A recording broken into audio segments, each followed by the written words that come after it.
mean to you, especially in a Web3 context? So why don't we, well, Bear, do you want to kick it off?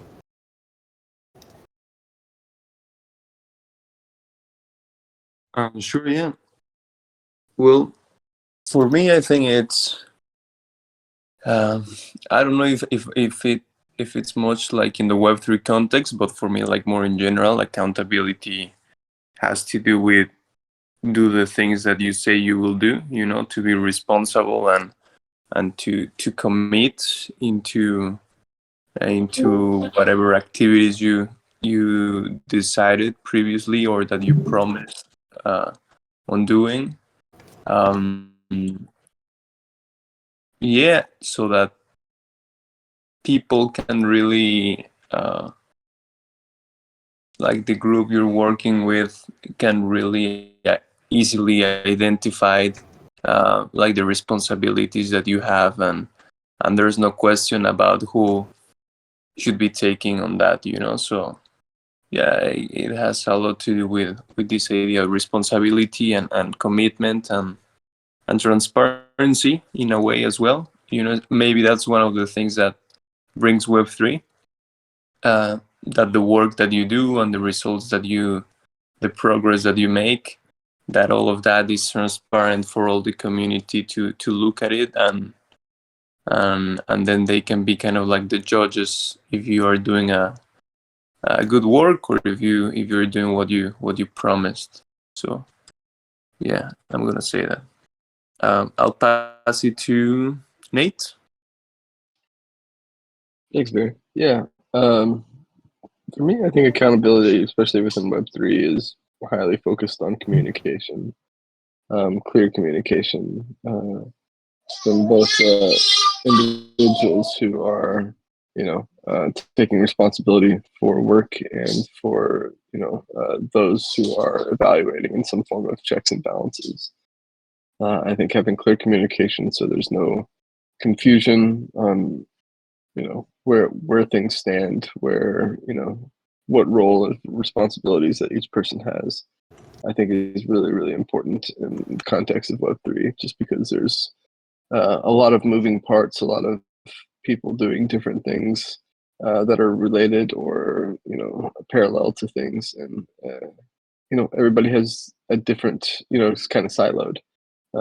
You hear different things from different people, and it's kind of like that gossip game. And so having clear communication is really, really important for accountability, and making sure that people do what they say they're going to do and follow through on it.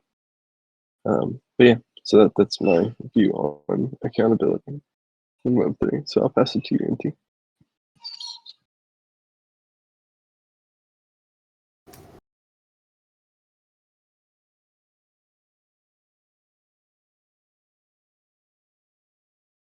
And if you're speaking, you're muted, I think. Well, no, you're not muted.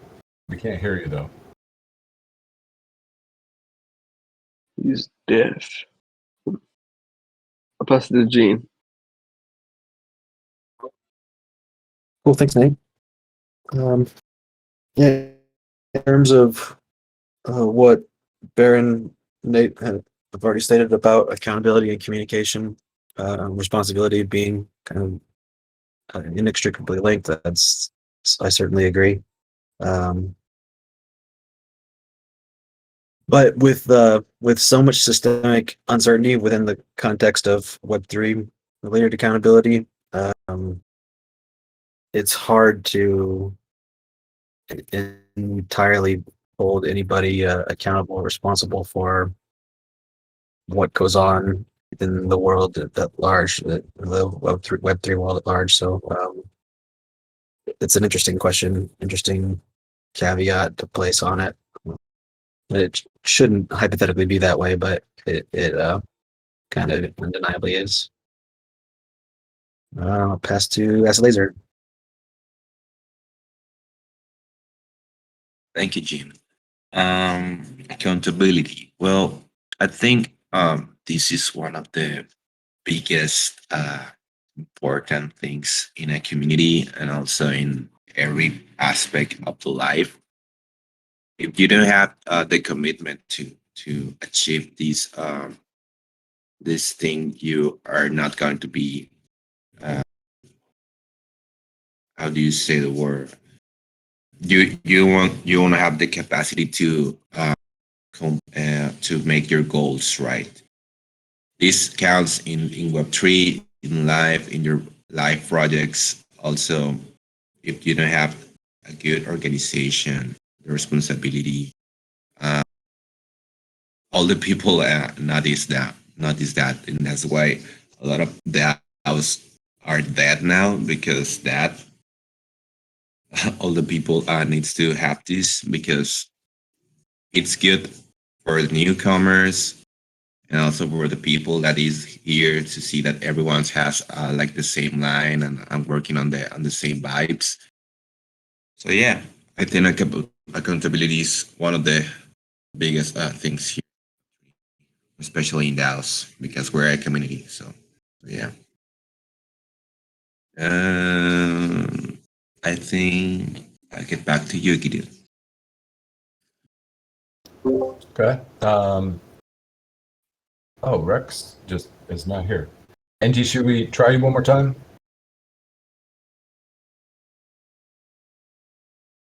Okay. All right. I'll go. I mean, I think a lot's been said already. I think the one of the challenges in Web3 in particular is that we have like a different style of management structure.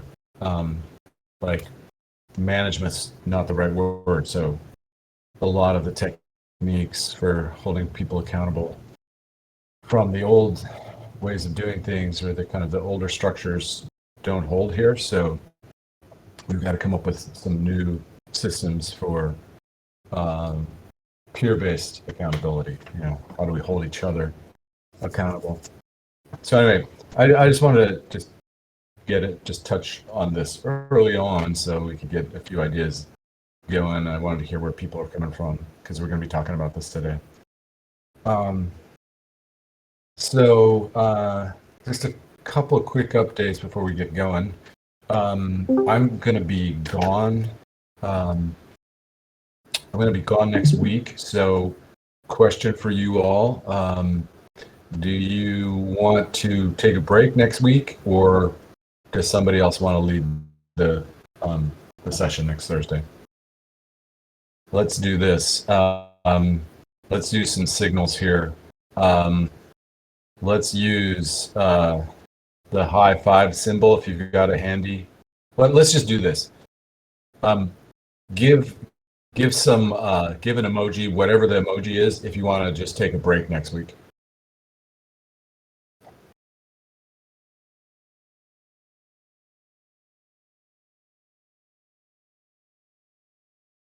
Okay. And then give a signal if you think we should meet next week.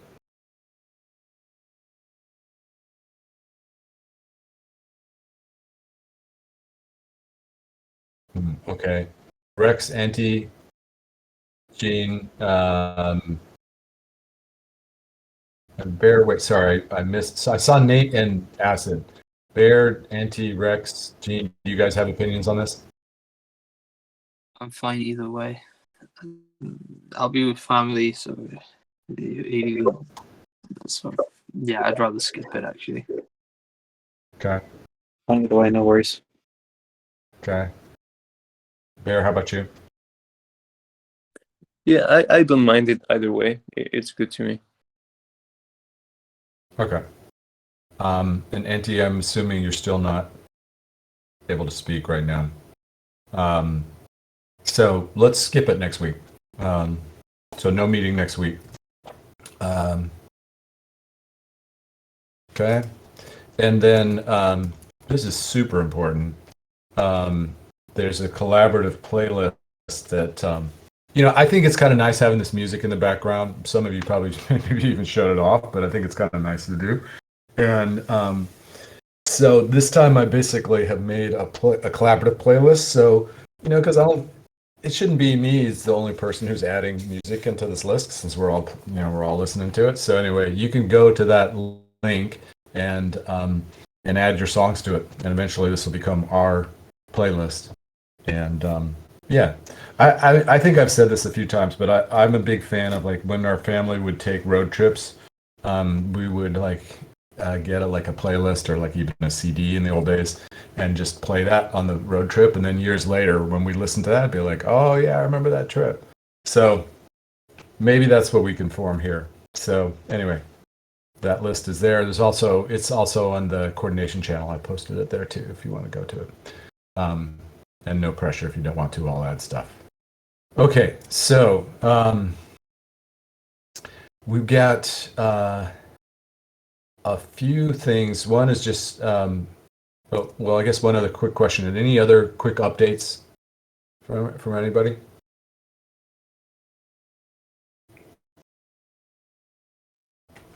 Stewart's working group retired.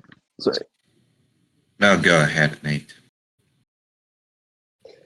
I was just going to say Stewart's working group has retired officially.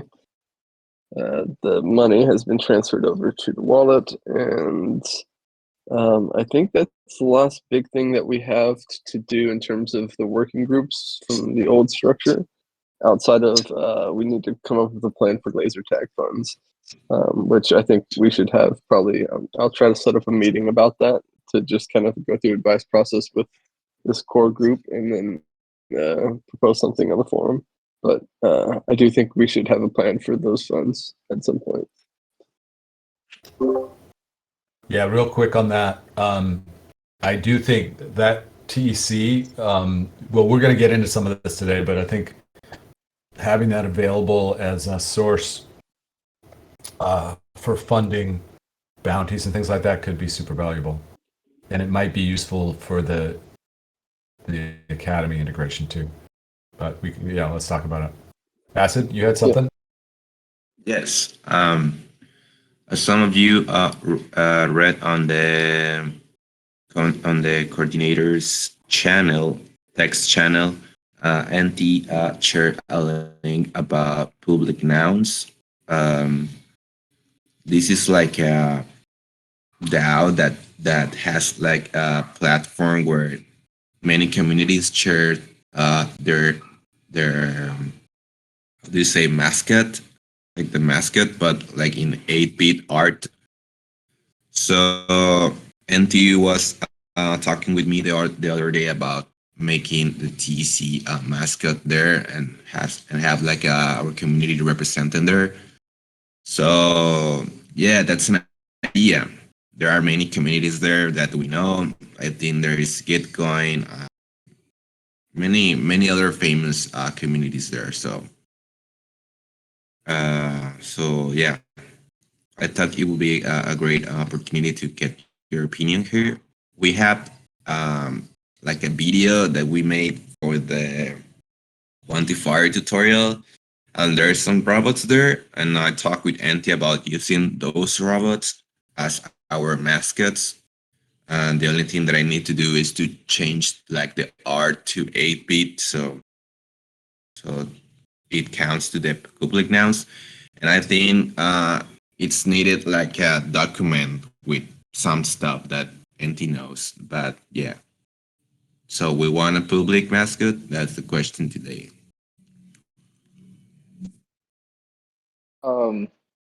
I think Oh, more than yeah. Um, sorry, I had something here. Um, I think one thing that's more important than a mascot is to understand nouns. So nouns is set of traits. I'll share screen very quickly. Nouns is a model that uses a set of traits to make a new noun every X time. The original nouns, which is this one, um, has one action a day, and the folks behind public nouns decided to have two actions a day. So there's two public nouns born every day. And so currently we have Metacartel, we have Coin, we have Sala, we have Radical, we have CLR, etc., etc. And so the idea is that many communities join and at some point are able to propose stuff to use the funds. Currently, they have roughly $200,000, and so I know Grief has a couple, and I bought one yesterday, and so we can start sort of proposing stuff, maybe getting closer and be part of the public goods conversation in this sense and in this experiment as well. So So to if clarify, do they have to vote you in? no, you just bid on the noun, Okay, and if you win the bid, you get the NFT, which is equal to one vote. gotcha. Okay, but for us to be represented in the NFTs, do we have to qualify for anything or get voted on, or is it just submitting an application or something? Yeah, it says here you just have to um, submit uh, an application which requires a manifesto and a statement of the mission of the organization, and then three heads to be introduced as attributes on the machine on the thing they have on the background going on. Um, and so yeah, pretty much that.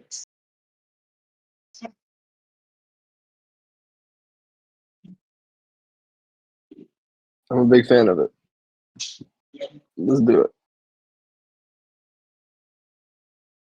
Yeah, that sounds really fun. I had a look on the Nouns project for a while, but I've never had I never gave myself the time to really do proper research and look for it. But yeah, it looks super cool. I don't see why not doing it. So just to understand and to clarify, NT, like the benefits for the TC on doing this would be to kind of like become part of the DAO and kind of like be able to vote in the decisions of the use of those funds.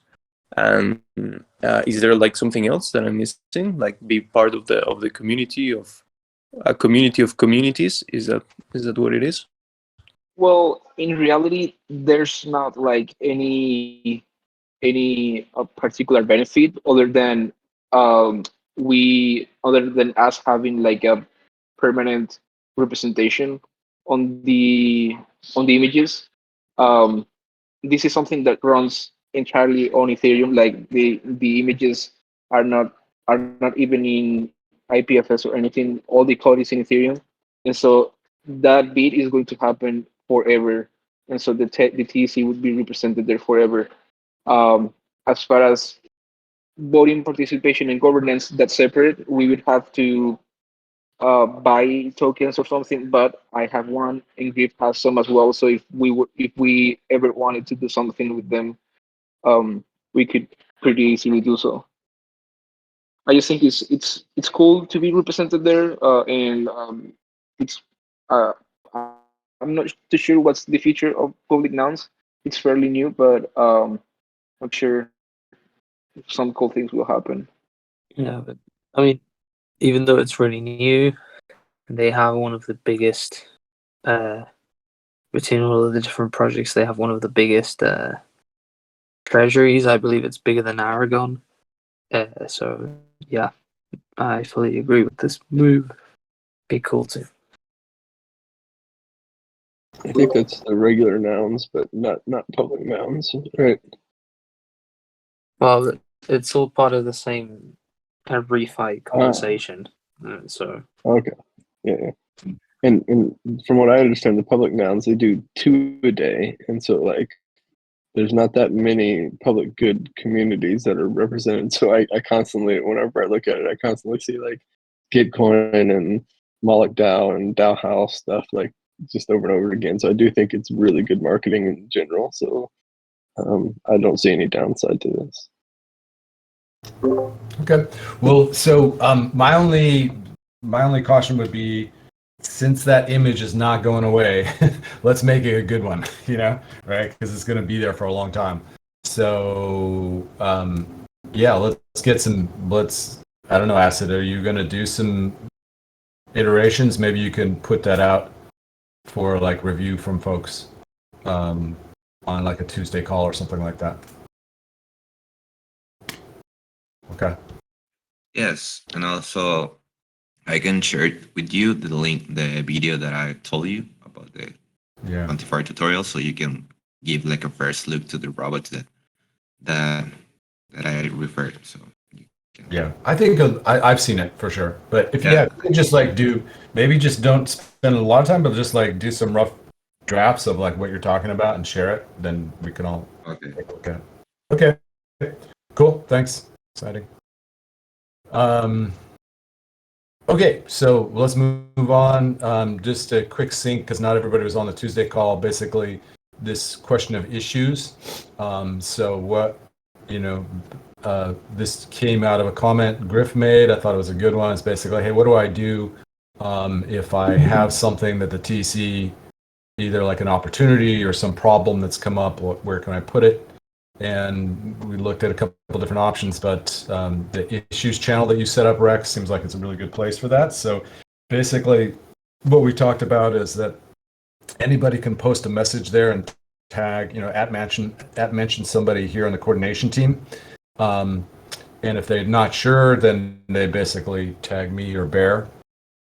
And then that person on the coordination team who sees that basically is responsible for them putting that issue into Clarity, either as a task or a project. We can talk about that a little bit more.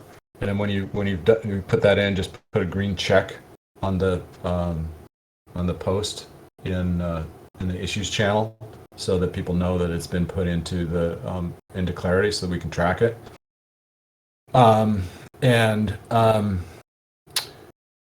Then that's just kind of the logistics of it, and we'll get in a little bit to like this conversation that we ended up having on Tuesday about how do we handle new projects coming into the mix.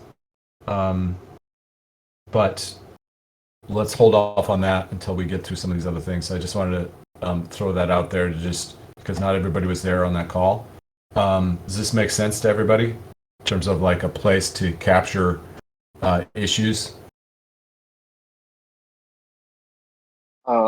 I think it is comfortable for us, but probably is not as natural for outsiders. I would guess that people would probably raise issues first on either the help channel that's on the start here section, or the general channel that's on the community section. Um, and I guess also the question of how are we going to communicate those things, so that, because I'm not too sure that people will know uh, how how it works. You know, like, do I go, if I want to post an issue that I found or I need help with something?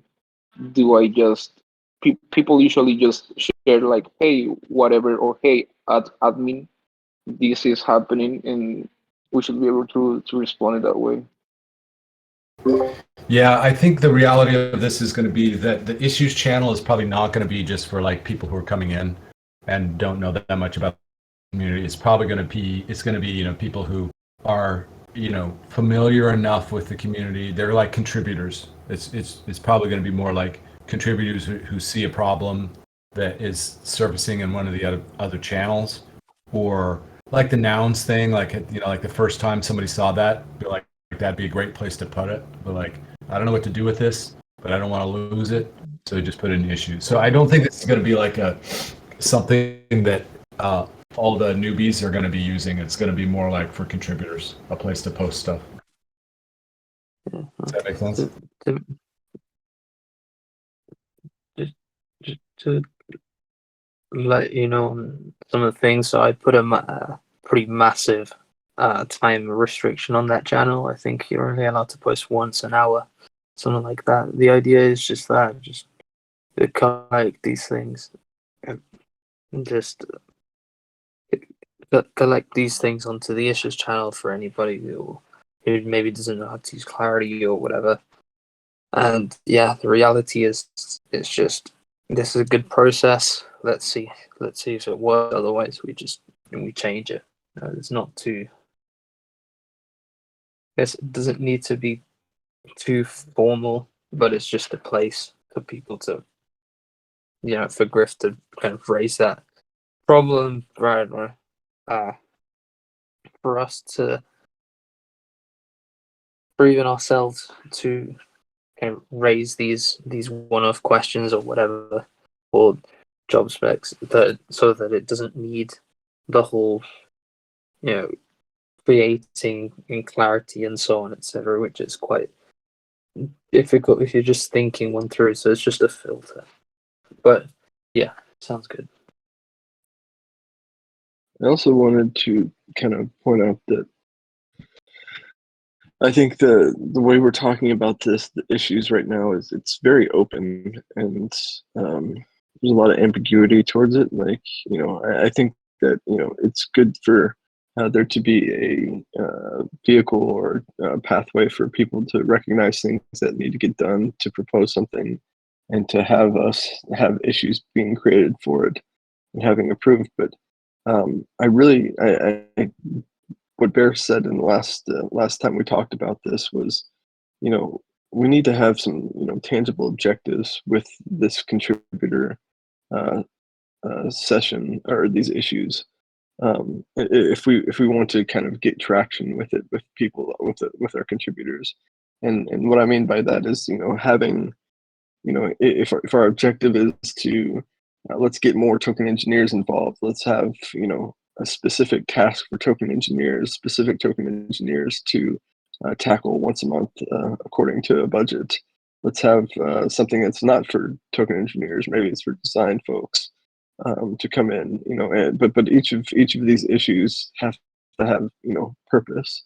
I think having it broad and open at the beginning will make it just will allow, I don't know if people will be open to it as much as like going onto a board and seeing a job, like, bounty board and taking on work. I think it really needs to be purposeful, and we have to really focus in on what we need to get out of this issues program or contribution program, and how we, keep people engaged over time. Because I think NT may have said something too about, or Acid last time about, people who are just bounty hunters basically coming in just looking for work. I think we really have to be focused with the issues that we create, and they have to be aligned with some type of objective.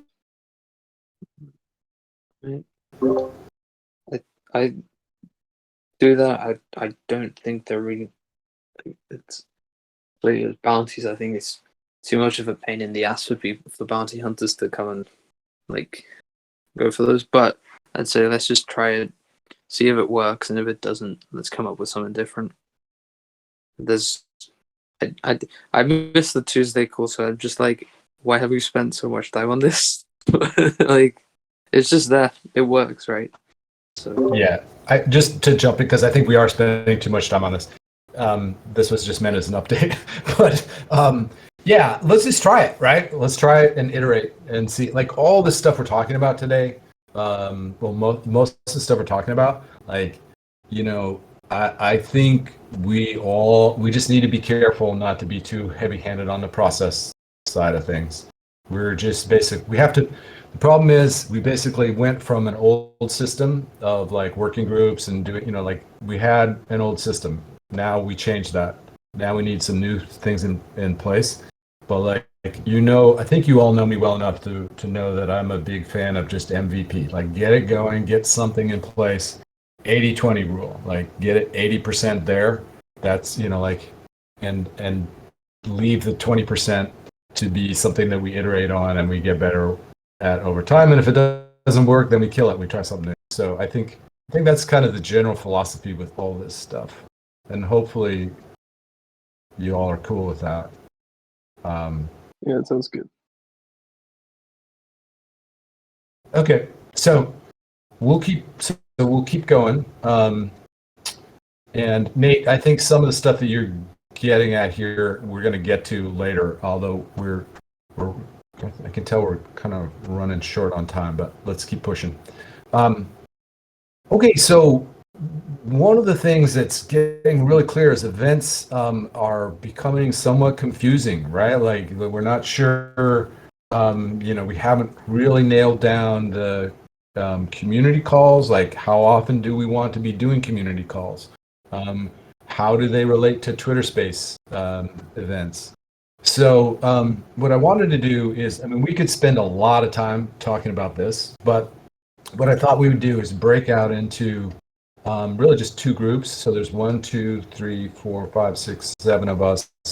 Let's break out into we'll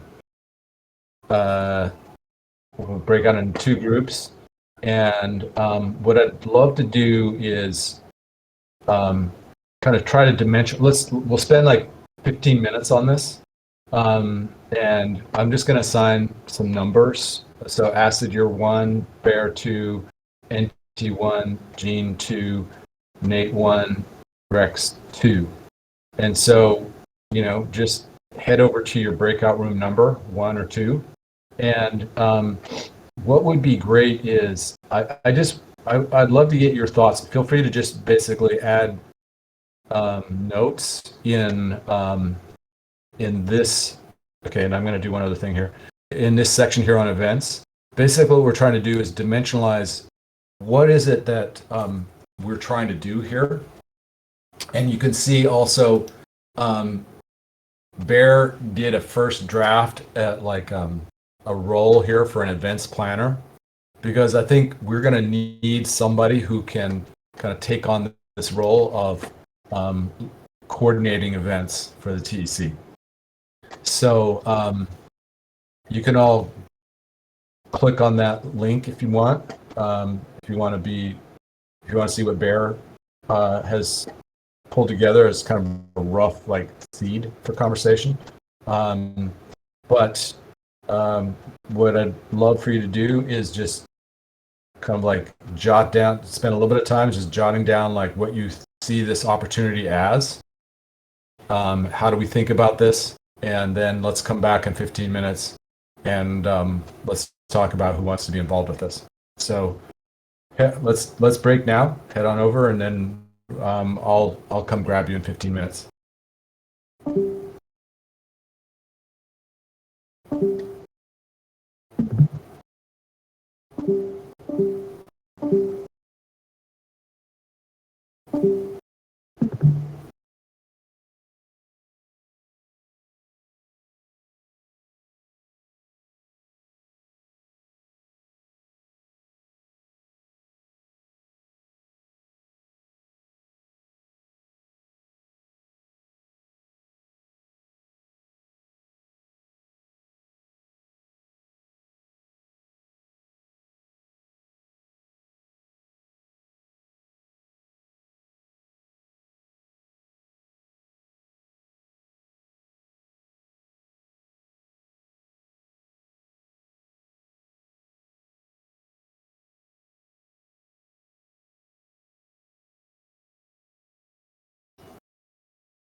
Gideon.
Hey, Gideon.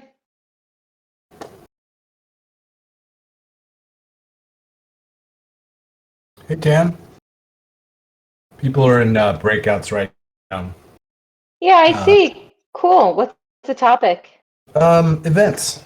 So we probably have just like another 3-4 minutes, but you're welcome to jump into one of the rooms if you want, or you can just hang out here, whichever you want. Hang out. I don't know that I have so much around events. Yeah, I bet you do actually, in I reality, have but I have an opinion about everything, but not always a good one. not true. Yeah, it'll be interesting. Well, you can kind of see. Am I still sharing my screen? No, I stopped sharing my screen here. Let's share my screen.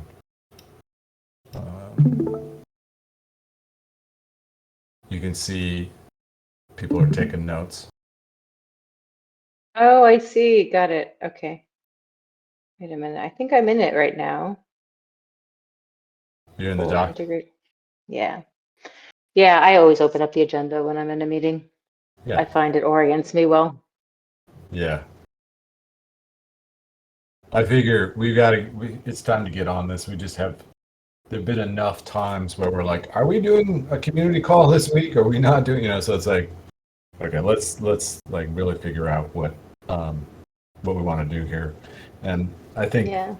part of that is going to be, we're going to find somebody who can be the lead coordinator for this. Like an events lead? Yeah, basically. Cool. Yeah. So we'll see who steps up. That's always the interesting thing with these. Like, will somebody step up or not? And if not, then what do we do? So. Yep. I mean, then it doesn't get done. Then it doesn't get done. Yeah. Well, then these will be interesting tests, right? Because then if it doesn't get done, then I think we take it out to the Tuesday group, which is a bigger group, and say like, hey, look, people are full up. This is not going to get done by the internal team. Does anybody else want to, take a crack at it? Yeah. So.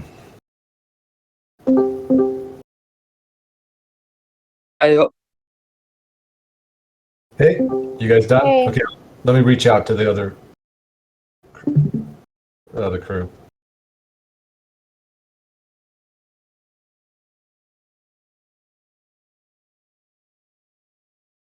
Hey everyone. Sorry I'm joining a little late. No, no worries. Right, I'll be the yellow on sorry. Okay, so I am digesting the notes, but let's just do this. Let's just take a couple minutes to see if there's any like amazing breakthroughs or insights that came out of these sessions. Group one, does somebody want to take it and see if there's anything worth highlighting?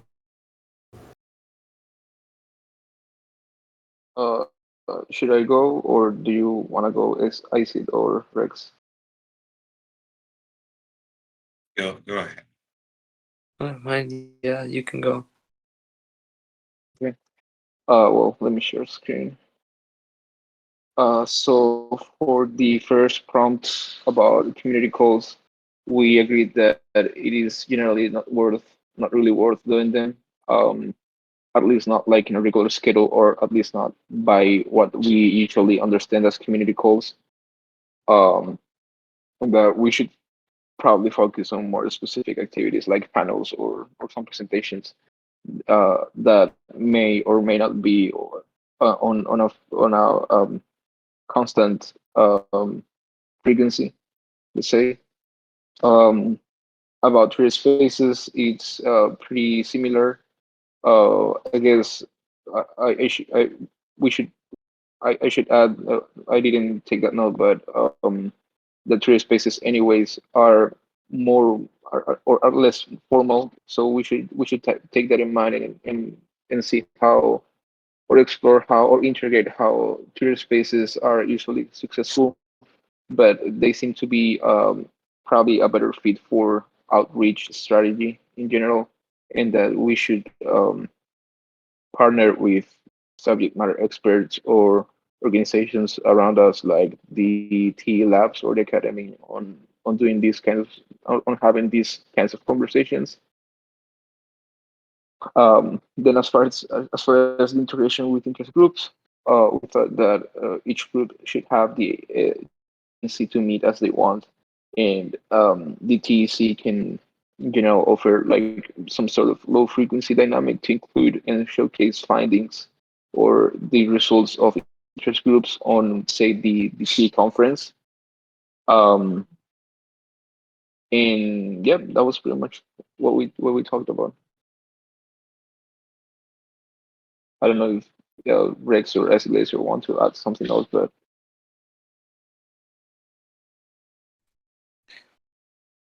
No, no, it sounds good. I mean, spoken to, I have a notion on this. I've spoken to around 8 or 9 potential speakers already, just giving a feel. And I have to say, it is so easy to get speakers in Web3. I'm very used to more academic uh, talks, let's say, which take like a month, 2, 3 months in advance to actually coordinate. Whereas these you can do with like 2 weeks in advance, say 2, 3 weeks in advance. I mean, depending on the caliber of people that you're trying to go for. So, in my opinion, we should just like have a schedule of 2 or 3, and then just 2 or 3 in advance, and then try different methods and so on, and just do it. No, like so long as no one like says anything obscene, we don't bring any crackheads to to the Twitter space and give them a platform. This will be fine. Okay. Group 2, do you have any summary that you'd like to share?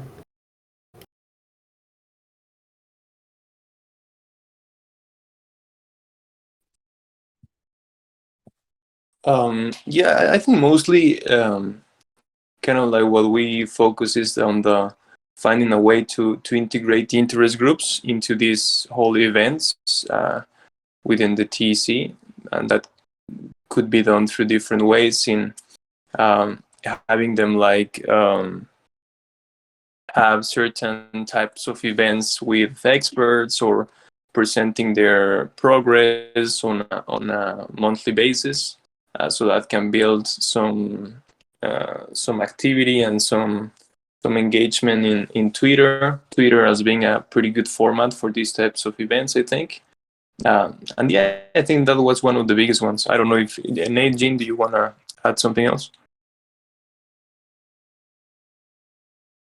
Yeah, I think that if we can commit ourselves to having the interest groups coordinate their own Twitter Spaces events to say, hey, once a month, let's review what you've learned. Maybe have a guest speaker to interview. some type of expert that's in the field of that interest group, and if we do that with each working group, and perhaps have a monthly community call. We have like five Twitter spaces. That's at least once a week, and we have some engagement with the external community. I think is really good with using Twitter spaces. I also think that the virtual conference is something that is really important, and that I think that we need to have a role dedicated for managing that, and having the integration with the Token Engineering Academy would be extremely important for that to happen. I also have been thinking about how to use the interest groups seasonally. So having an open call for interest groups to be created, and then they work throughout the year to learn and have this incentive to participate, because they can be represented within a digital conference at the end of the year. Once that's done, those interest groups dissolve, and we have an open call for new topics for interest groups, and they really become these kind of like really short, year-long research groups at the end of the day.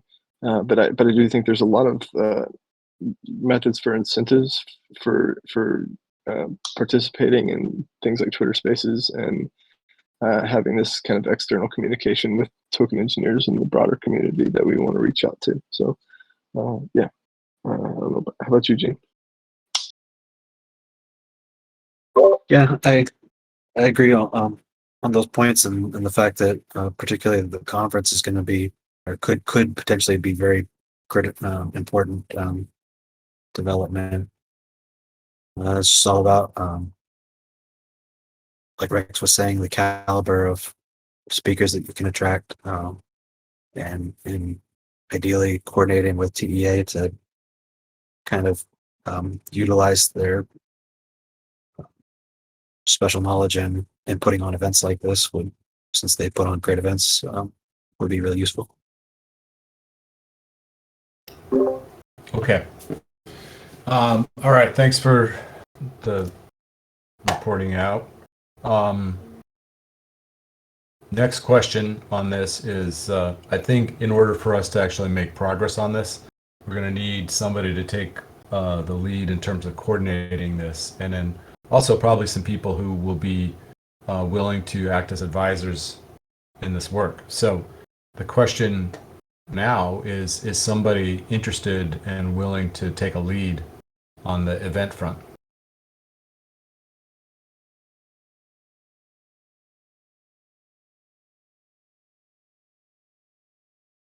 I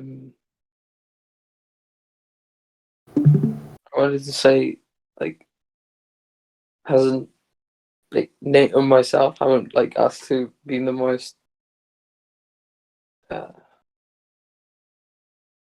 onto this. I mean, I don't know. I'm happy to help out in this one. Yeah, I'd be willing to tag team this, but to carry it all like solely, my focus right now is on interest groups. So, this comes back to the capacity thing. I'd be willing to do the advisory stuff, and perhaps participate in helping with the events if multiple people wanted to tag team it. Certainly willing to help as well. Okay, so Rex, so what I'm hearing is Nate and Gene, you'd be willing to act in an advisory role, and Rex, are you saying advisory role, or would you be willing to kind of take the lead on this? How are you feeling capacity-wise?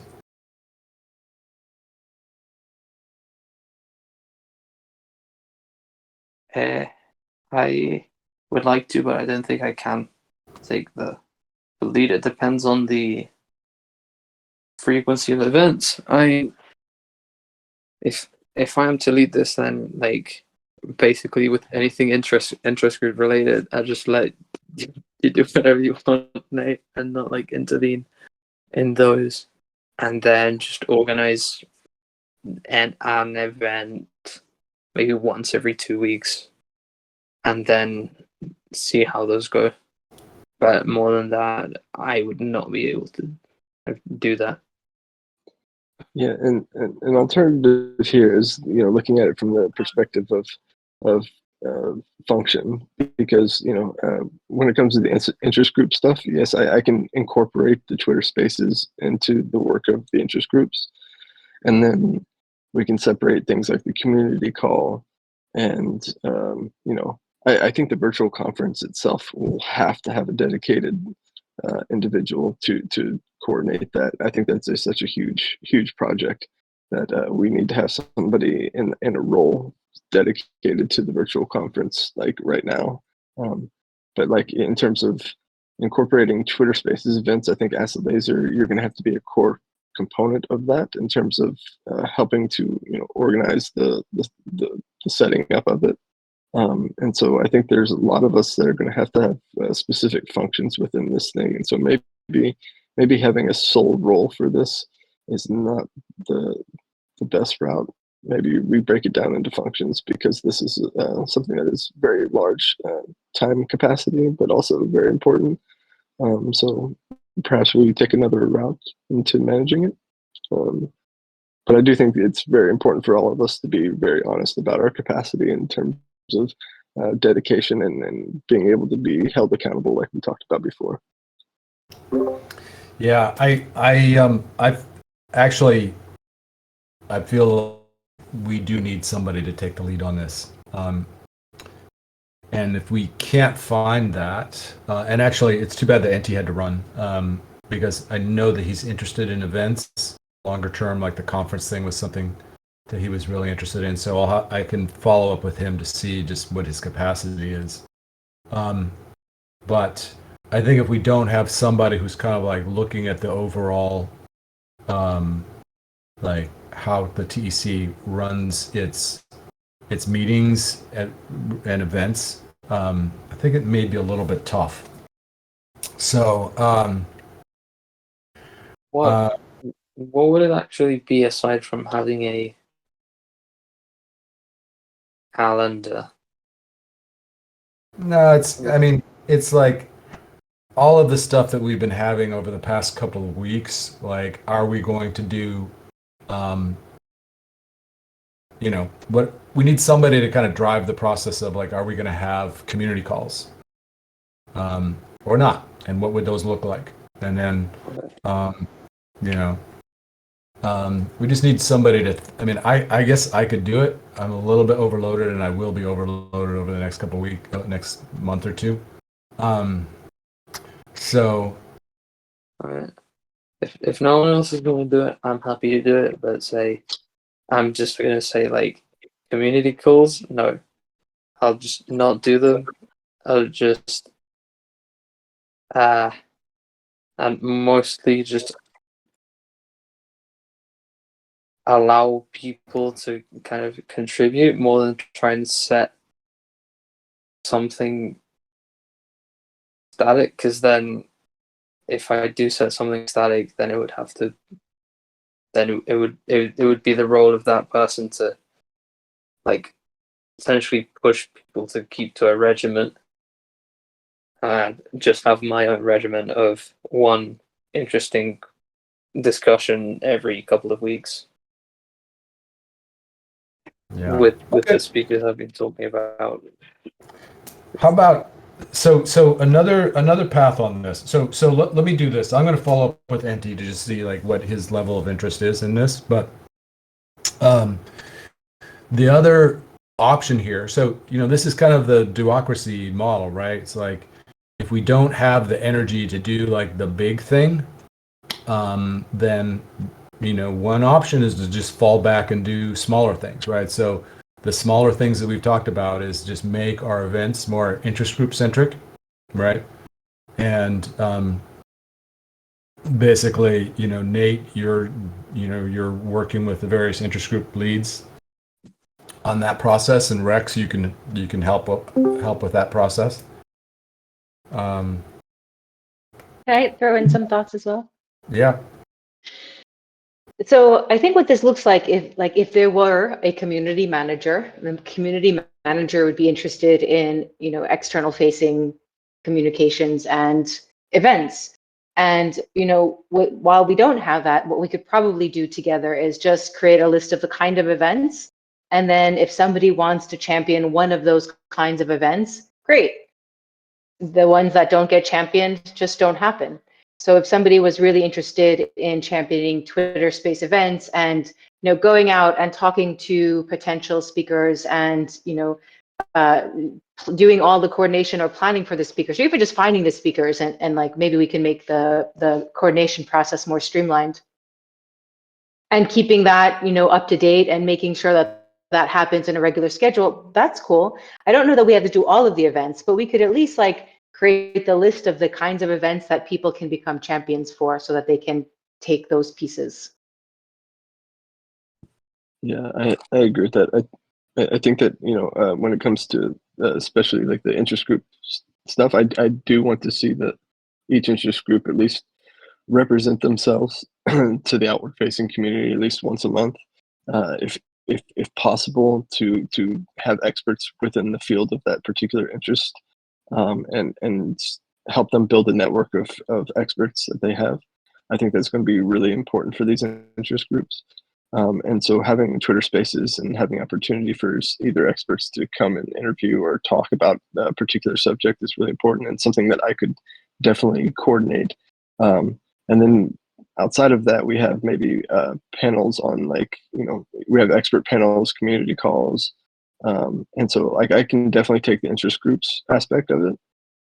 And if we can all just tackle like one, piece of it, that would be really great. I think it's a really good solution for it. I So can yeah, take the I'll definitely take panels. interest groups. So I can lead the panels stuff. Done it before. I find it pretty fascinating. It shouldn't be too tough. And Okay, then so- community calls, are we going to have them at all? Should we just kind of scrap them and then do them as a like a special events basis?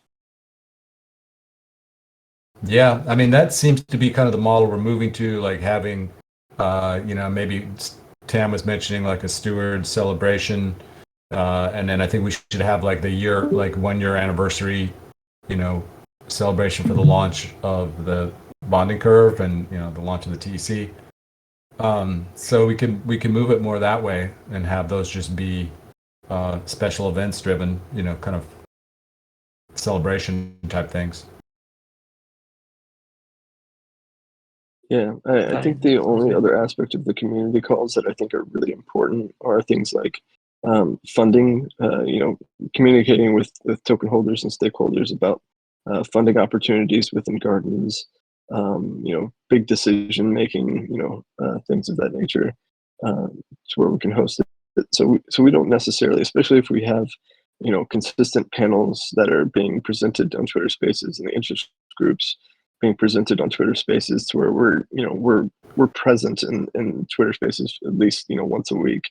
I think that's enough exposure out there for people to really understand what we're doing in the TEC, and then just having community calls for like needed decision making or call to actions.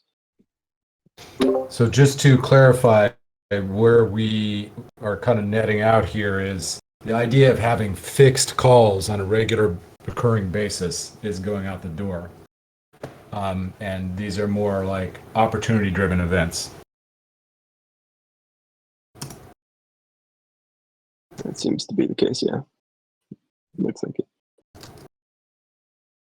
These decisions are non-binding. In February, we might decide that it makes sense for us to have something regular again. I think for now, it's a safe way to keep moving forward. Okay. I was just gonna share some thoughts on this as well. I do think that we should kind of like keep this idea of simplicity, radical simplicity in everything we do, including the events. So I think if we think this is the best way right now to just not have fixed events because we don't have the capacity or the people to do them, I think it's a good thing to do it that way. But I also think that it would be important to have like a dedicated role in instance for these, have these flexible events or not fixed events happening, but to have like some person that is responsible for. And what I was wanted to say is that I don't think it means that this role would take care of doing all the work, doing everything. What Nate was saying is like, you know, probably this will need some interconnected work between different members and between different roles. And I think that should be the idea, right? That should be the case of not having one person have to carry all the load of the work, but more having this role as the person to be the kind of like the touch point, like the contact, like the decision maker in this area, you know, to be the coordinator, the facilitator for this type of decisions in terms of events. I think that would really help us, right? Because then it would be really easy for anyone here that has a question related with events. Oh, well, we know who to ask, right? We know who is taking the decision, but not necessarily all the work. That's just like the message I'm trying to get through. I'm happy to be that person. I don't think it'll be too much work, because if this is a more having this on a more flexible basis, then it's just a matter of people coming to me rather than me searching for them for these sorts of ones, and then yes, people coming to me rather than the other way around for anything outside of these maybe bi-weekly calls, which I can take leadership of. That's awesome. And here's the other thing too. The other good news is that, you know, the thing about these roles is we're trying to design them in such a way that, you know, somebody can run with them for a while. And if you feel like, hey, I need to, you know, hand this off, I can't do this now, then we'll find somebody else who can pick it up too. So part of the reason for this design is to, you know, make it easy to move from one person to the next. So Rex, do you want to just check in with NT? I can too, but like just see, like, make sure that I think he was interested in this area potentially, but like just between the two of you, just check in and see if he wants to do this, or if, you know, if you want to do it, and then just let me know, and then I'll give him a ping. Yeah. Okay. All right, cool. That's great. Thank you for stepping up, Rex, and thanks everybody for your willingness to help out. So basically what we've ended up here with is, you know, Nate being kind of like the primary point for intergroup meeting coordination, panels, which I'm still not sure I fully get, but Rex, that's you. Community calls, basically nobody right now. And these are kind of ad hoc. And then and then Rex is kind of the overall coordinator, and checking with NT on this. Yeah. Okay. Sounds good. I mean, panels, just to explain it, it's as simple as, I don't know, I want to find a topic, I don't know, the intersection between token engineering and politics, and then give some sort of initial discussion point and a couple of ideas, and then bring the blockchain socialist and a couple of others to just discuss that, you know, the intersection between token engineering and politics. And it's like, that's just one I thought about, which would be one of the first ones if I can get the right. That's just as much as it is. It's just couch discussions centered around a topic which is intersectional between token engineering and something else. Yeah, sounds super interesting. And you know, the other thing is too, we can do some kind of informal polling too with just the community to just see what people are interested in. That might be a good source for like potential topics too. So between like each one of us having like our own kind of inspired things we're interested in, and then polling the community, that we'll probably end up with some good topics. So that's cool. All right, good. I feel like that's a great step forward. Thank you, everybody. All right, so now accountability. So we're running a little bit short on time. My guess is that we may not get to the last topic, but that's okay. We can turn to it in January when we get back, because I think we made good progress on this other topic before. But let's get into the accountability thing. So this is actually something that we said that we were going to do in the proposal to the community. Is, you know, how does this team hold itself accountable to the broader community? And we kicked off this call with just like some discussions about what accountability means to each of us. You know, I think the challenge, as I mentioned, is that, you know, we don't have a manager model, right? That's like the tried and true way of handling accountability in so many organizations, but we're not doing that. And I guess the first assumption is like, we've lost a number of people here. Okay. Okay. Well, all right. We'll keep going, but I think one of the key questions is,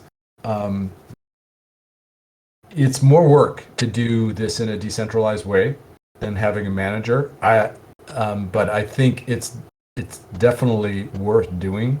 But I just want to make sure everybody is cool with us moving in this direction.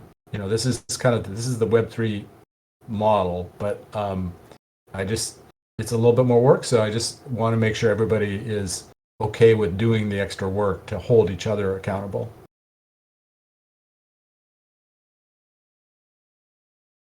Yeah, I'm 100% up for it. Yeah.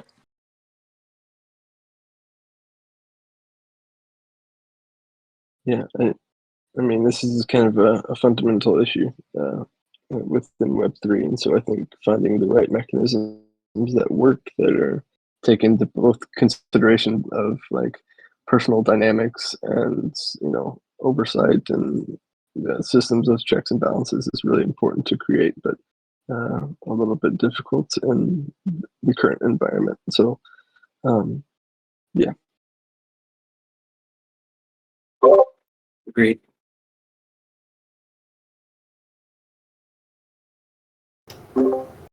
Okay. So there are kind of two notions here that we called out in the proposal. One is accountability to one another, which I'm referring to as fellowship, which is like, you know, doing what we commit to so that work doesn't fall on somebody else or get lost. And then the other is accountability to the community and the commons, which for right now I'm just calling stewardship, which is basically like we become, you know, kind of the primary point of coordination for the work that's getting done in the commons. That doesn't mean we're doing it all, of course, but in terms of like coordinating and project managing it and making sure that it's getting tracked, that's us. And so that was something that came out. There was some of the feedback that came out from some of the calls and individual feedback I got on that proposal is just like, how do we make sure that this team is accountable to the broader community? So I'm assuming that. So I'll pause there for a second. Any comments on these two aspects of accountability, one to each other and the other to the community?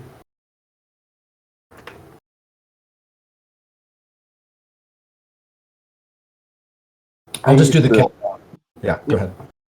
No, I was just going to say, I think it's a good way to look at it. I think, you know, accountability to the community is a little, you know, it's a little easier to explicitly state than it is the accountability to each other, because there's so many, you know, it's such a dynamic situation when it comes to staying accountability to one another, because there's a lot of communication workflows, parallels, you know, integrated functions that we rely on each other for. And so I think that's the hardest part, to be honest with you. I just want to state that. Yeah, agreed. I think that's true. So one thing I just wanted to touch on is just the values that guide this. obviously, I think this whatever model we assume here should align with the values of the TEC. And I was also looking at 3 other specific ones that I thought I'd mention, which is like fairness, and then being outcomes oriented, and then simple. So I just want to take a sec to see, like, did those make sense, and are there other things that we should be including in this?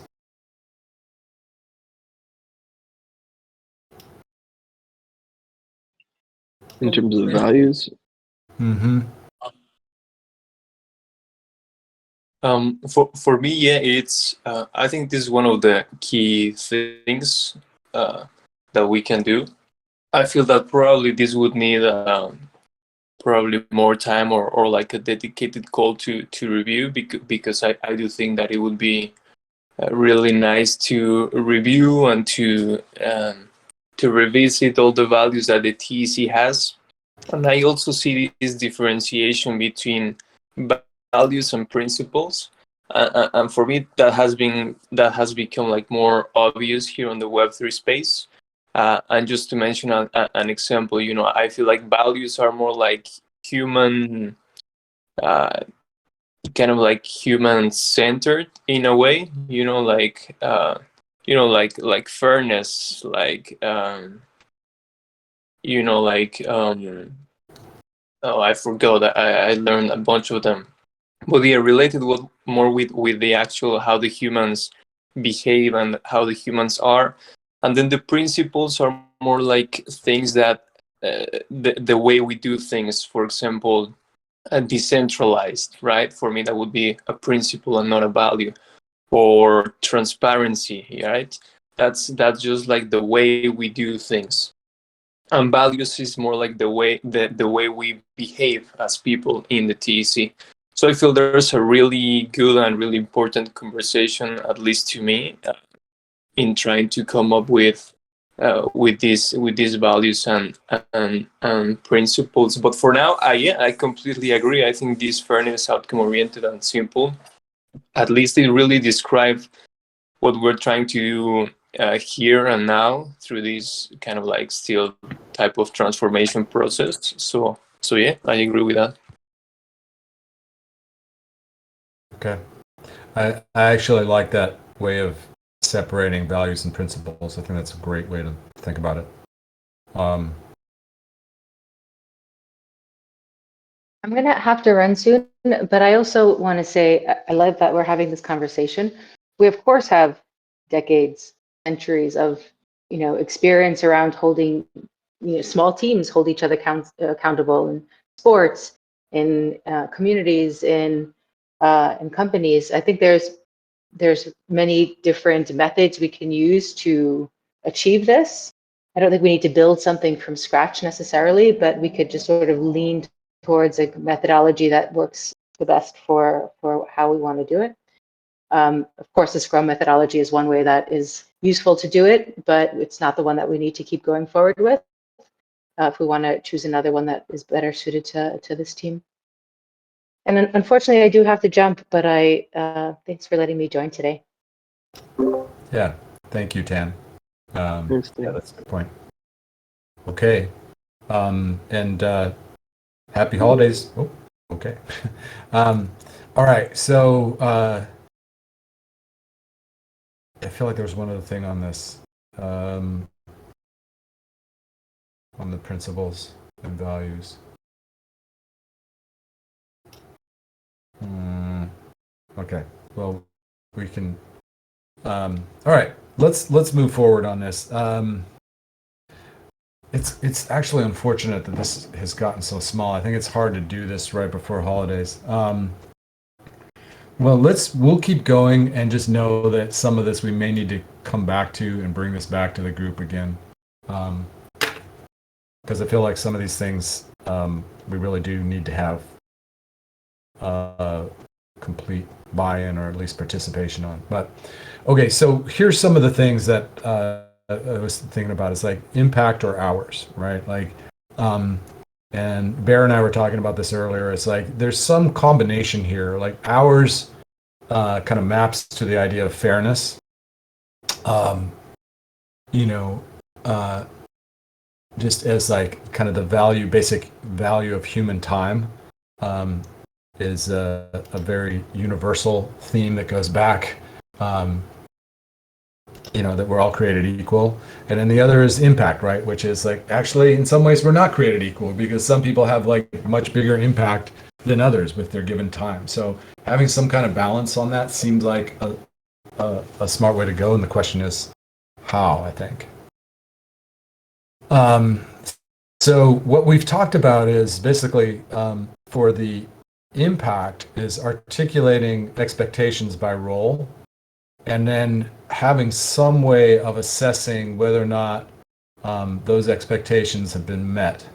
Like, are we actually achieving those outcomes? And so that's kind of like, at the end of the day, I'll just summarize this basically rather than going through each one of these points. Basically, what Bear and I were looking at is there a way where we can just say, yeah, we want people to basically track their hours, but we're not going to be doing like a card punch kind of thing, like a time card kind of thing. It's like an 80-20 rule. Like, let's just make sure that people are, you know, taking, if you're going to be receiving the resources of the commons, which are pretty scarce, that, you know, you are investing time in doing the work here. And that's one thing. But, you know, what we would do is basically for each role, do some type of an estimate of how much time we think that role is going to take. And then just basically kind of know that we'll come up with some way of holding each other and providing feedback to each other so that we can say at the end of the period, like, yeah, you know, Nate did basically all the stuff that is in that role. He accomplished it. And we, you know, or, you know, Bear did all of the stuff that was in that role over the course of this last month.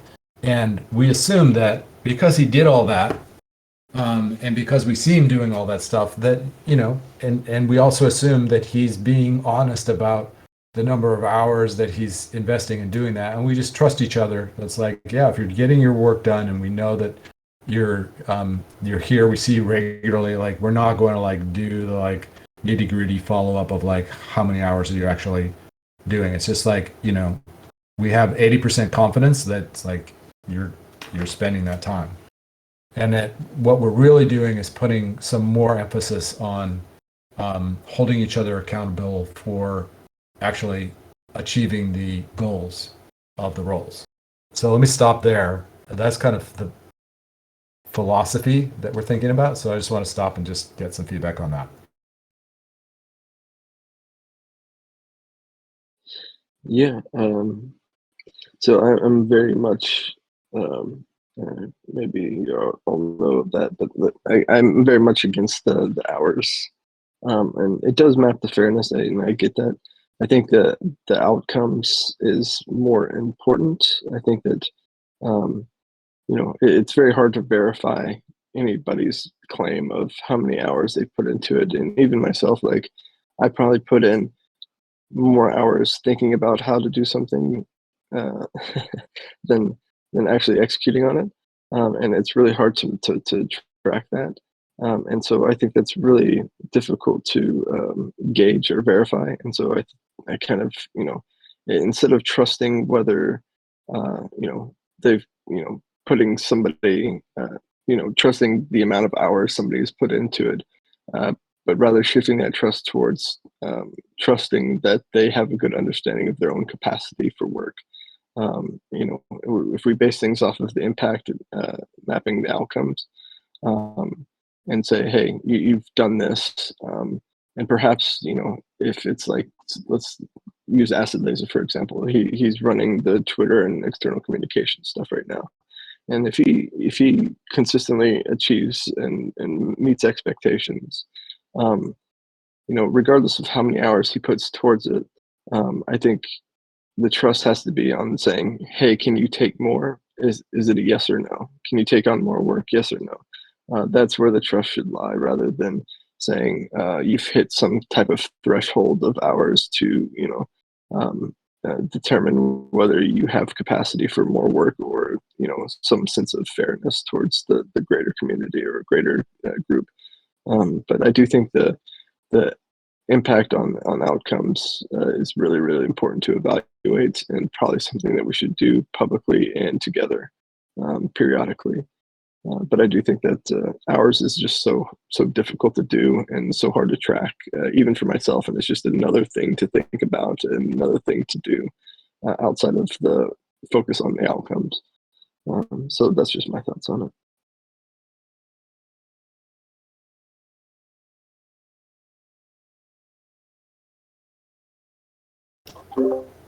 Go ahead, Bear. Yeah, yeah.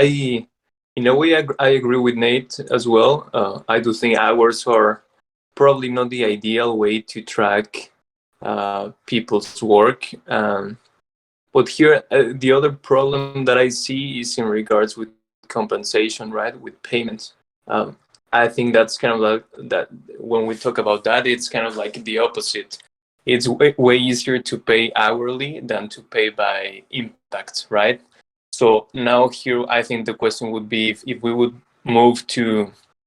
try to move into more like impact-oriented roles and work and outcomes, how would we compensate that? How and this is more like an open question, or maybe Nate, do you have some ideas on that? How can we quantify that and actually put an amount, a monthly amount, or I don't know, to paid contributors for that work?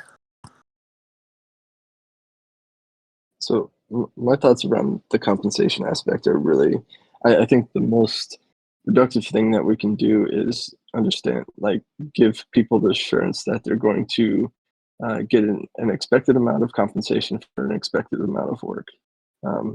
That equation of being like, hey, I'm taking care of this. This is what I'm getting compensated for.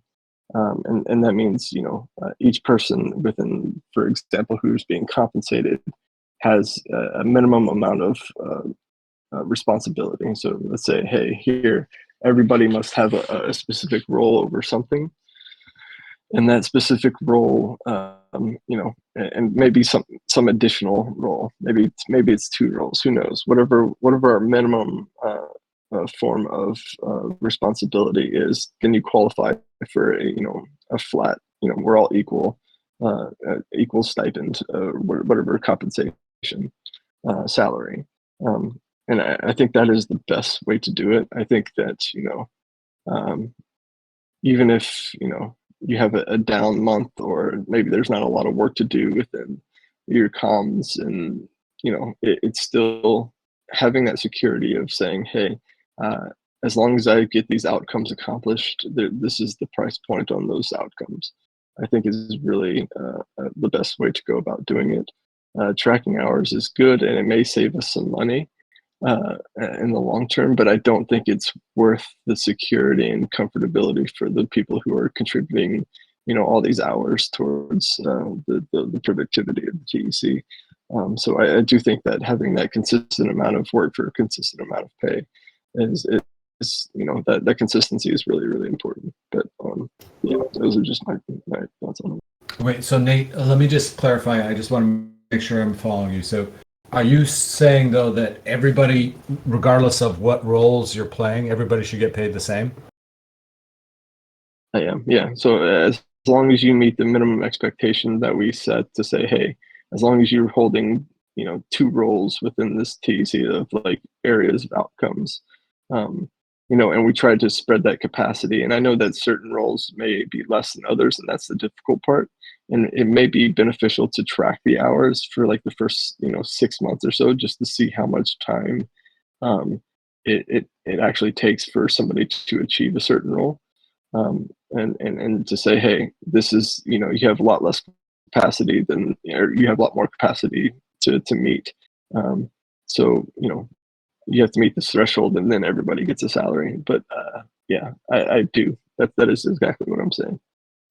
See, I think the problem with that is that it makes it very difficult for somebody to come in and say like, "Hey, I just want to do this one role," right?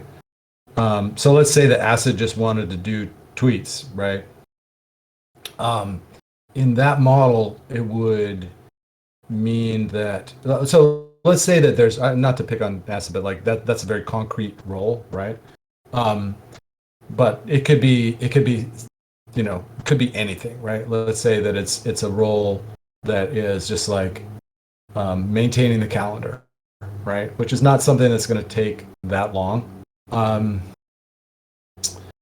If that's the only role that I think the problem with that approach is that it forces us to say it's all or nothing. Like you have to take on a bunch of roles so that it's fair for everybody.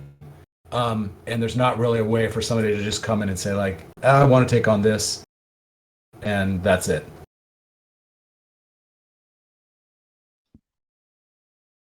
Yeah, I think the structure has a lot to do with it.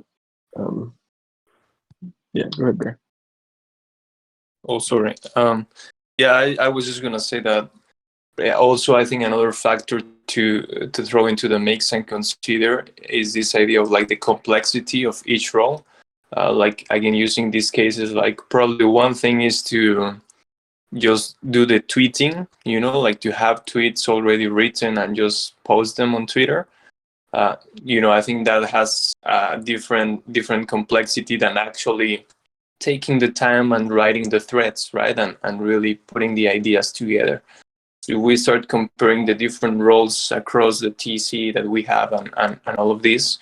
If they all have different types of complexity, how would we attach like a certain compensation to each of them? It's also kind of like an open question.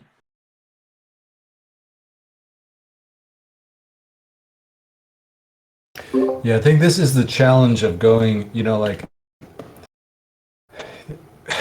what we're going to find, I think, is that there's a tension, a polarity that naturally exists between fairness and impact. And I mean, this is just a general thing that exists in the world of work, like egalitarianism versus there's like two forms of fairness. One is egalitarian, and the other is like I worked hard, and I worked harder than that person, and I got more done. Why is it fair that we both get paid the same? This is like an eternal challenge. So I'm a little bit.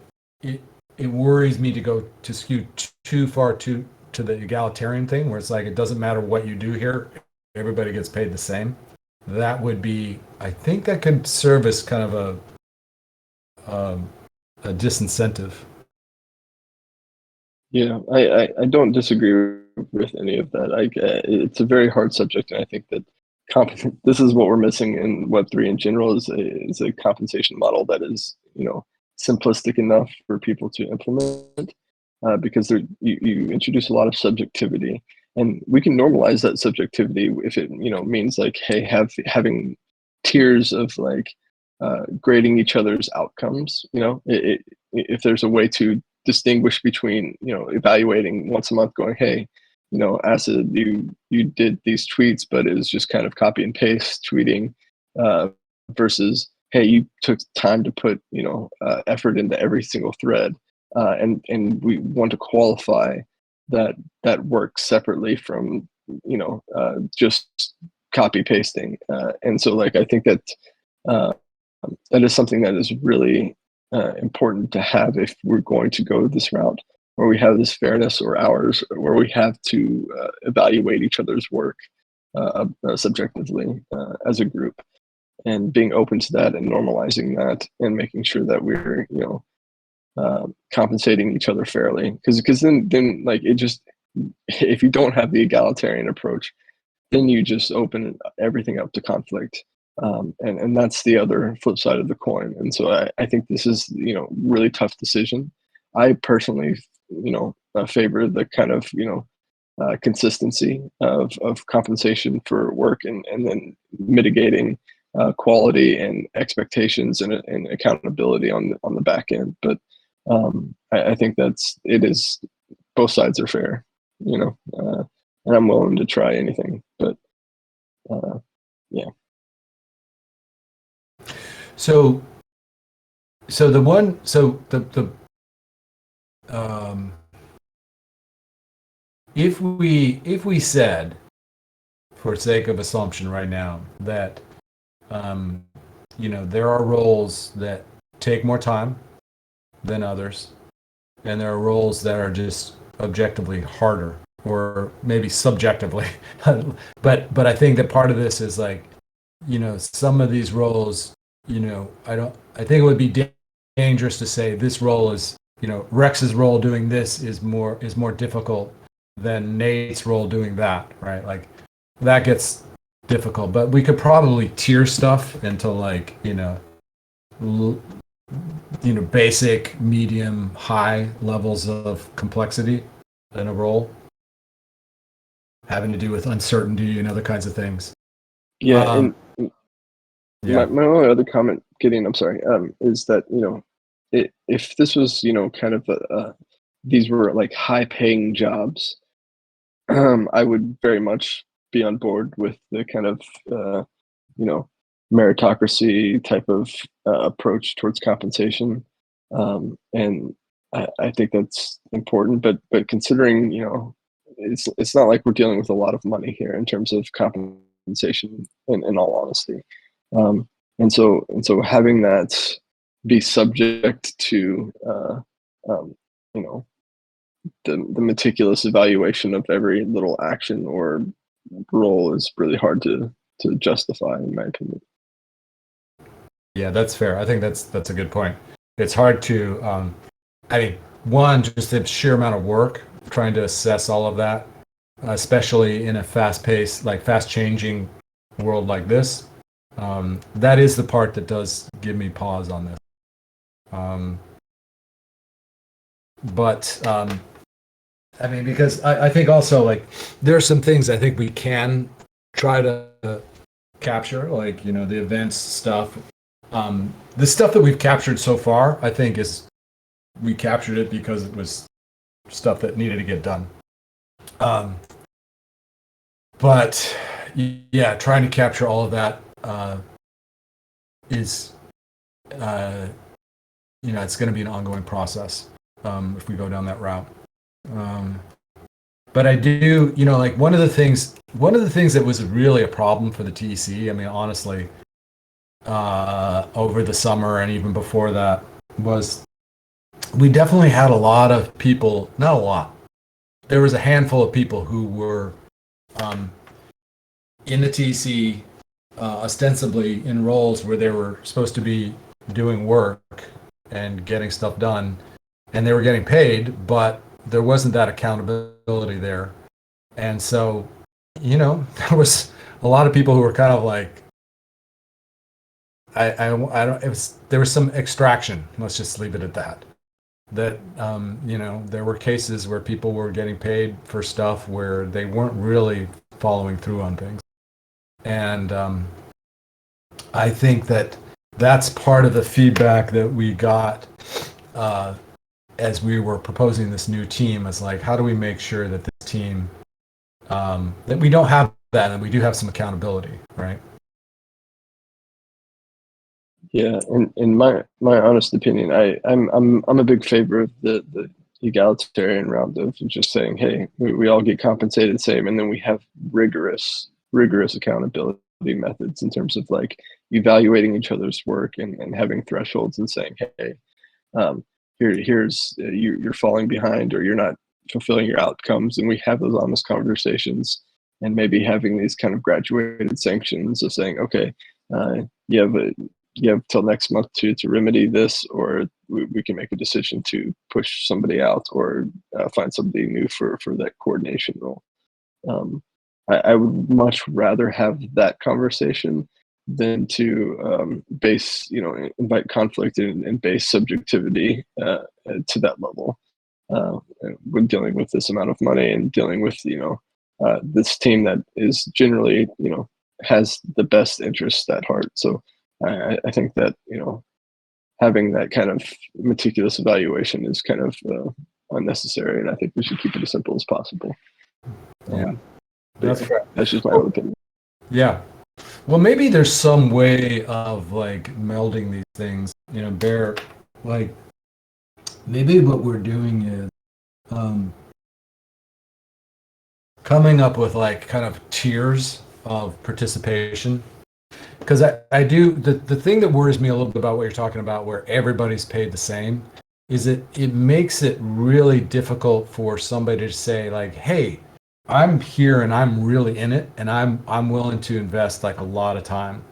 And then for somebody who's like, hey, you know what, I have like 5 to 10 hours a week and I'm in it, but like that's all I've got, right? And so for the person who's willing to do like 20 to 30 hours, that's not fair, right?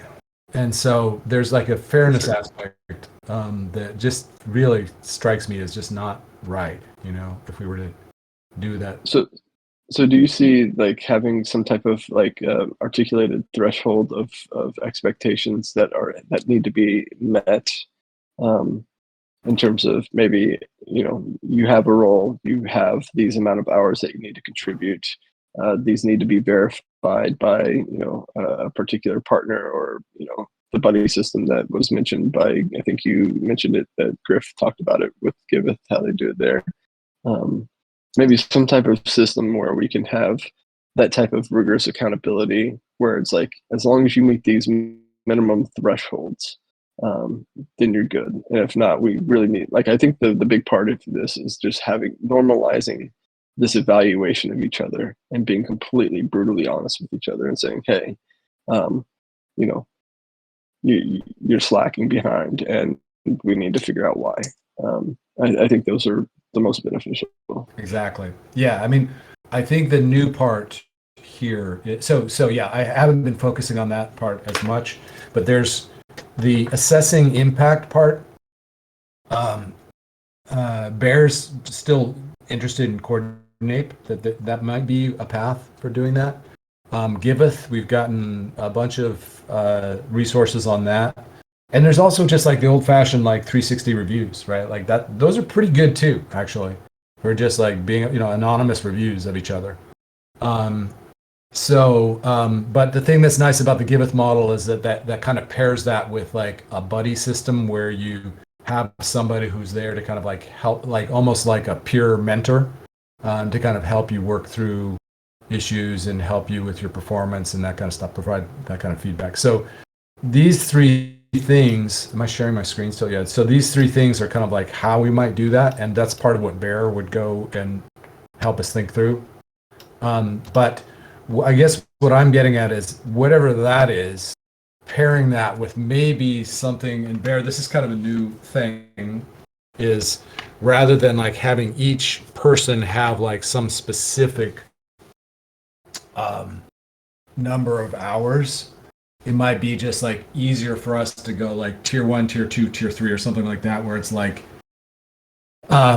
you know, your number of roles is like you just have one relatively simple role, so you're kind of on like the simplest tier, and so that's like assuming this many hours a week roughly, and that's what, you know, you would get paid in this band. And then like the next level up, you know, maybe there's like, you know, it's assuming that you're doing like 10 to 20 hours a week, and then, you know, 20 to 30 is the top band, and, you know, that's worth this.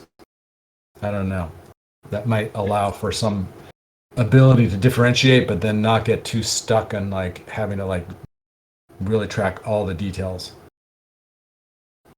Yeah, I do think it's a really interesting idea that I think it should be worth trying out now that I'm thinking about it, because it's this idea of trying to meld together kind of like these two approaches, because I do get a lot of the things Nate is mentioning, and also something that really struck me that you said, Nate, is that at the end, the people that are here, they have all the best intentions of working here and doing the best for the TEC, right?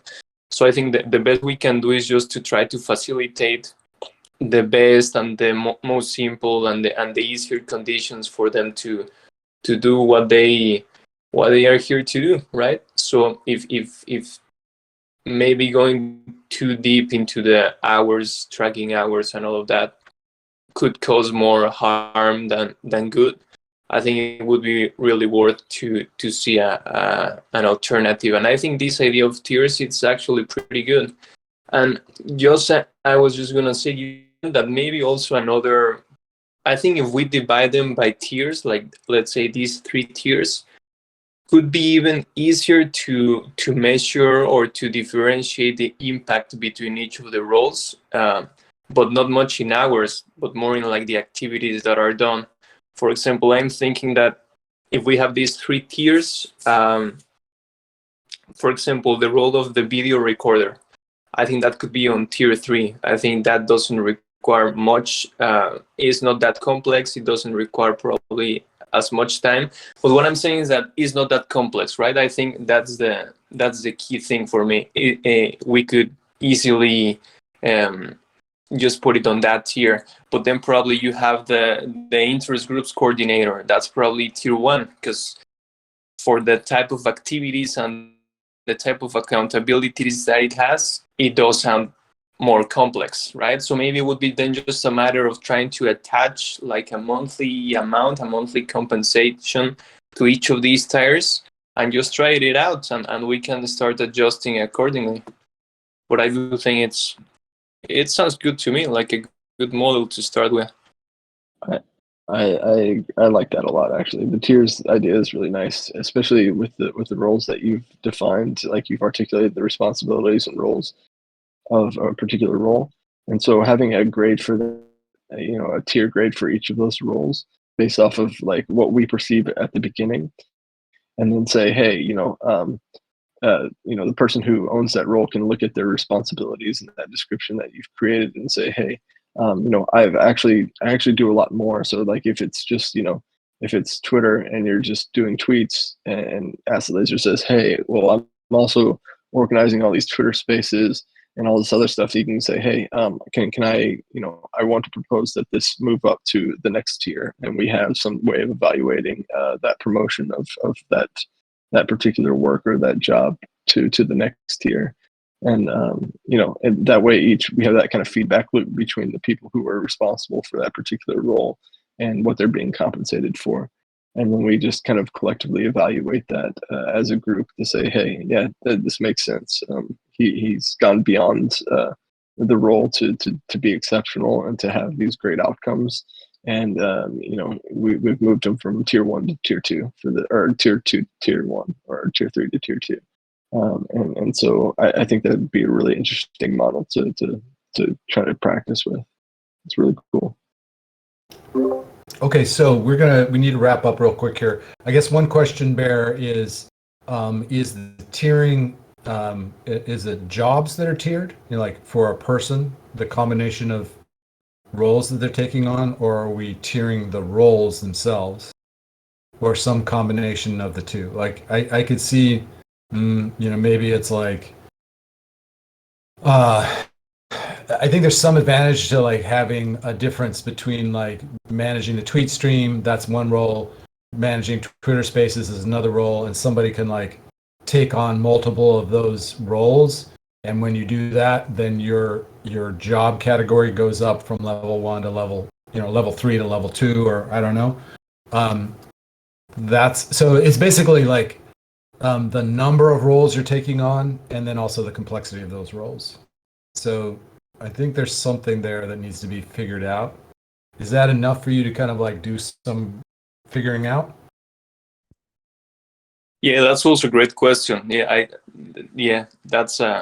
That's a different approach. I think I don't know. I think it would be a matter just to think about it a little more. But yeah, I totally agree that definitely there's something here. So yeah, I'll take some time to work on this, and I'll get back to you guys with more ideas. And let's keep moving forward with this. Yeah, I'd love to collaborate with you on that, Bear, as well. Sounds good. Yeah, that'd be great. And also, Gene, I don't know if you have any comments, or if you would like to be part of this. The tier system, when listening along, the tier system sounds like probably the most ideal way to rectify the disparity between impact and hours. So yeah, it sounds like a good way to try for an initial period of time. Okay. Well, I think this is good. And, so in January, let's come back to this. And Bear, you can present this hopefully at that, that this needs to be like with the whole group here. So like, I think this was like a good brainstorming session to kind of like flesh out some, like clean this up a little bit. So that's good. And Nate, thanks for the feedback. That's super helpful. And yeah, I think keeping it simple is, fair, simple, and impact oriented. So yeah. All right. I think that's it. We're a couple minutes over, so we'll wrap up here. Wishing you guys all happy holidays, and yeah, hope you have a nice break. And Thanks, Gideon. yeah, Have fun with your family, man. thank you. Thanks. Yeah. Happy holidays, gentlemen. Yeah, happy holidays to everyone. All right, you guys, take good care. See you. All right. Bye-bye. Thank you, Ruben. Take care. Goodbye. Bye bye.